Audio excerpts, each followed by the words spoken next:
जब भी हम कंप्यूटर मेमोरी यानी रैम के बारे में सोचते हैं तो दिमाग में बस कुछ नंबर्स आते हैं। 8 GB, 16 GB, 3200 मेगाहर्ट्ज, है ना? पर क्या रैम की कहानी बस इन नंबर्स तक ही सीमित है? बिल्कुल नहीं। आज हम इन नंबर्स के पीछे की पूरी दुनिया को समझेंगे। हम रैम को एक इंसान की तरह देखेंगे, उसके दिमाग, उसके इंजन और उसकी शरीर की बनावट को जानेंगे, ये समझने के लिए कि ये असल में काम कैसे करती है। तो वो सबसे बड़ा सवाल जो हर पीसी बिल्डर को परेशान करता है, क्या फास्टर रैम हमेशा बेटर होती है? क्या ज्यादा मेगाहर्ट्ज का मतलब हमेशा बेहतर परफॉर्मेंस है? चलिए आज इसी मिथक को तोड़ते हैं।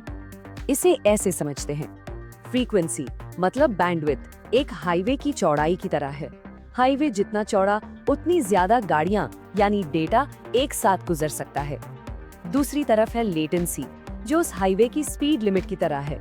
मतलब आपकी एक गाड़ी यानी डेटा का एक टुकड़ा कितनी तेजी से एक जगह से दूसरी जगह पहुंचता है। असली परफॉर्मेंस का राज इन दोनों के सही बैलेंस में छिपा है। तो आज हम रैम की पूरी एनाटॉमी को समझने वाले हैं।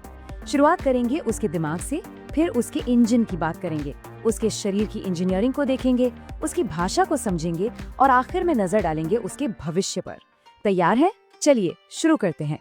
चलिए सबसे पहले रैम के दिमाग के अंदर चलते हैं।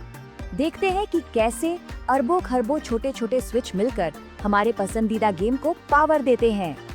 अगर हम माइक्रोस्कोपिक लेवल पर जूम करें तो हमें मिलेगी ये चीज, 1T1 सेल। ये रैम का सबसे बुनियादी हिस्सा है, उसका बिल्डिंग ब्लॉक। इसे एक लाइट स्विच जो कि ट्रांजिस्टर है और एक छोटी सी बाल्टी जो कैपेसिटर है की तरह सोचिए। बाल्टी में पानी है तो वो 1 है, खाली है तो 0। हमारा सारा डेटा, गेम्स, फाइल्स, सब कुछ इन्हीं अरबों वन्स और जीरोस का खेल है। तो कंप्यूटर इन सेल्स से डेटा पढ़ता कैसे है? ये एक 4 स्टेप डांस जैसा है। पहले सिस्टम तैयार होता है, फिर सही सेल को एक्टिवेट किया जाता है, फिर एक सेंसर चेक करता है कि बाल्टी भरी है या खाली, 1 है या 0। और पता है सबसे मजेदार बात क्या है? जैसे ही वो बाल्टी को चेक करता है वो खाली हो जाती है, तो सिस्टम को फौरन उसे वापस भरना पड़ता है। और ये सब 1 सेकंड के अरबों हिस्सों में हो रहा है। कमाल है। तो फिर ये जो 8 GB, 16 GB, 32 GB के नंबर्स हम सुनते हैं, वो आते कहाँ से है? सिंपल है, ये बस इन्हीं करोड़ों सेल्स का टोटल काउंट है जो एक ग्रिड में अरेंज किए गए हैं। रोज को कॉलम से मल्टीप्लाई करो, बैंक से मल्टीप्लाई करो और बूम, हमें टोटल कैपेसिटी मिल जाती है। सोचिए ये कितनी बड़ी डिजिटल लाइब्रेरी है। रैम खरीदते वक्त सिंगल रैंक या डुअल रैंक जैसे शब्द सुनने को मिलते हैं। इसका क्या मतलब है? आसान भाषा में सिंगल रैंक मतलब एक हाथ से काम करना, डुअल रैंक मतलब 2 हाथ।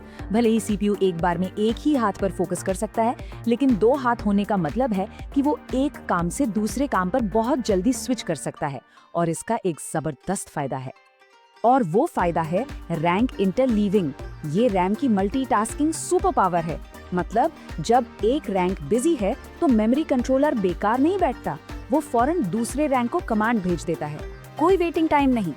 ये चीज गेमिंग परफॉर्मेंस को काफी बूस्ट कर सकती है, जहां हर मिलीसेकंड की कीमत होती है। ठीक है, तो दिमाग वाला पार्ट हो गया। अब वक्त है हुड के नीचे झांकने का। चलिए रैम के इंजन को चेक करते हैं और उस सबसे बड़ी बहस को सुलझाते हैं, फ्रीक्वेंसी बनाम टाइमिंग्स। देखिए, लोग स्पीड को लेकर काफी कंफ्यूज होते हैं। वही हाईवे वाला उदाहरण लेते हैं।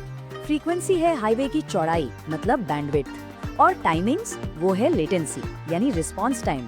खासकर गेमिंग के लिए एक सुपर चौड़ा हाईवे जहां ट्रैफिक धीरे चल रहा हो, उससे बेहतर है एक थोड़ा पतला लेकिन सुपर फास्ट एक्सप्रेसवे जहां आप तुरंत अपनी मंजिल तक पहुंच जाएं। और यहीं पर एंट्री होती है CS लेटेंसी की, जिसे हम CL कहते हैं। बेसिकली ये रैम का रिएक्शन टाइम है। सीपीयू ने कहा मुझे वो डेटा दो, और रैम ने कितने क्लॉक साइकिल्स लिए ये लो कहने में, वो है CL। तो जितना कम CL नंबर उतना तेज रिस्पॉन्स। सिंपल। और अब देखिए ये दिमाग घुमा देने वाली चीज। इस टेबल में एक तरफ DDR4 है और दूसरी तरफ फास्टर DDR5। DDR5 की डेटा रेट डबल है, लेकिन CL नंबर भी डबल है। जब हम इसका असली real world latency nano seconds में निकालते हैं तो क्या मिलता है? दोनों आते हैं एग्जैक्टली 10 नैनो सेकेंड्स। यही सबूत है कि सिर्फ बड़ा फ्रीक्वेंसी नंबर देखना काफी नहीं है। बैलेंस ही सब कुछ है। तो सवाल उठता है कि कुछ रैम इतनी महंगी क्यों होती है? जवाब है बिनिंग प्रोसेस में। इसे एक स्पोर्ट्स टीम ट्राईआउट की तरह सोचिए। फैक्ट्री में बहुत सारे सिलिकॉन चिप्स बनते हैं, फिर उन्हें टेस्ट किया जाता है। जो चिप्स सबसे तेज, सबसे स्टेबल होते हैं, उन्हें बिन करके प्रीमियम हाई फ्रीक्वेंसी किट्स में डाला जाता है, और जो थोड़े कमजोर होते हैं वो सस्ती किट्स में जाते हैं। ठीक है, दिमाग हो गया, इंजन हो गया, अब आते हैं रैम की बॉडी पर, मतलब उसकी फिजिकल इंजीनियरिंग पर।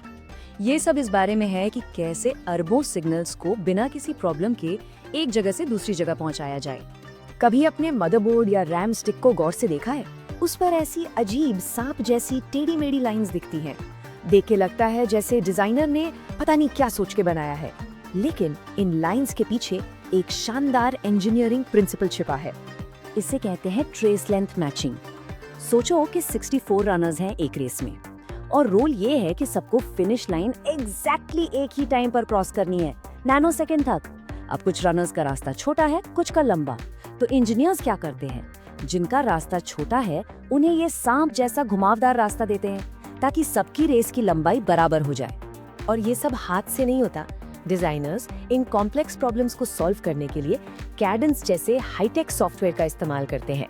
उन्हें सिर्फ ट्रेस लेंथ ही नहीं, बल्कि इलेक्ट्रिकल इंटरफेरेंस, जिसे क्रॉसटॉक कहते हैं, और हीट मैनेजमेंट का भी ध्यान रखना पड़ता है। ये सच में एक बहुत ही कॉम्प्लिकेटेड डिजाइन प्रोसेस है।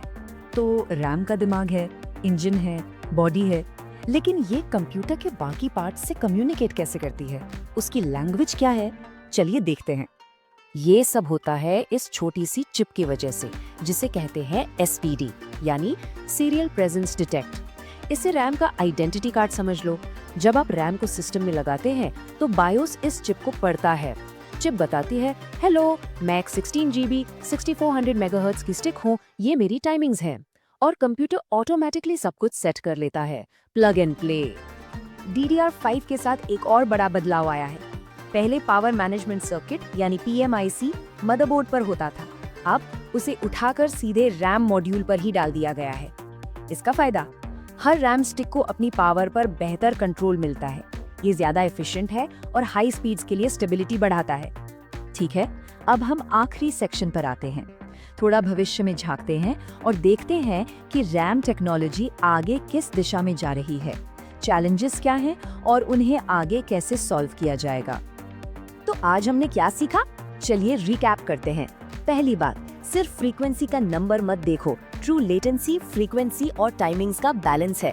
दूसरी बात, dual rank RAM rank interleaving की वजह से परफॉर्मेंस बढ़ा सकती है। तीसरी बात, मदरबोर्ड पर वो सांप जैसी लाइंस यानी trace length matching high speed stability के लिए बहुत जरूरी है। और चौथी, SPD चिप की वजह से रैम इंस्टॉल करना इतना आसान है। और आखिर में एक बड़ा सवाल, हम धीरे धीरे कॉपर वायरिंग की फिजिकल लिमिट्स तक पहुंच रहे हैं, तो भविष्य में मेमोरी जैसे DDR6 और तेज कैसे होगी? क्या हमें नए मटेरियल्स मिलेंगे या हम डेटा ट्रांसफर के लिए लाइट का इस्तेमाल करेंगे? ये टेक्नोलॉजी की एक ऐसी रेस है जिसका कोई अंत नहीं है, और ये देखना बहुत ही एक्साइटिंग होगा कि आगे क्या नया इनोवेशन होता है।